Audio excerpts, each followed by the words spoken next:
এবার আসি তারপরের টপিক, বোতলটা ধুই কি দিয়ে। আমি এটা ইউজ করি লাভলাভের বেবি লিকুইড ক্লিনজার।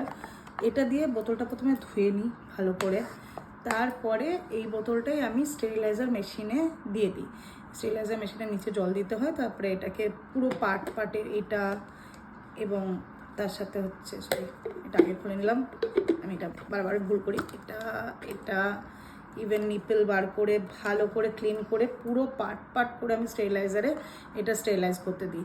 এবার স্টেরিলাইজার মেশিনে যেহেতু আমি দিই, ওখানে কোনো অপশান নেই মানে যে একটু ফুটিয়ে নামিয়ে নেবো বা কিছু, ওখানে একবারে স্টেরিলাইজ হয়ে ড্রাই হয়ে বোতলটা বেরায়।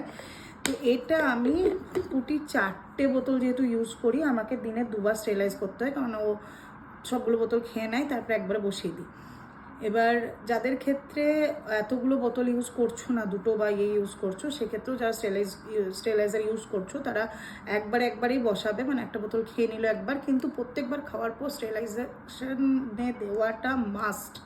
মানে জাস্ট খাইয়ে দিলাম আবার ধুইয়ে আবার কোনো রকমে খাইয়ে দিলাম, এটা কখনো করো না।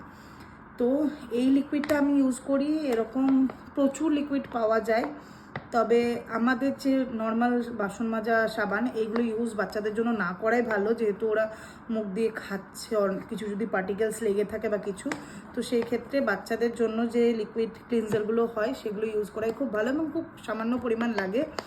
এবার এইখানে অনলাইনে তুমি প্রচুর ব্র্যান্ডস পেয়ে যাবে, যার যেটা মানে বাজেট ফ্রেন্ডলি লাগবে বা যার যে ব্র্যান্ডটা ভালো লাগবে সেই ব্র্যান্ডটা ইউজ করতে পারো।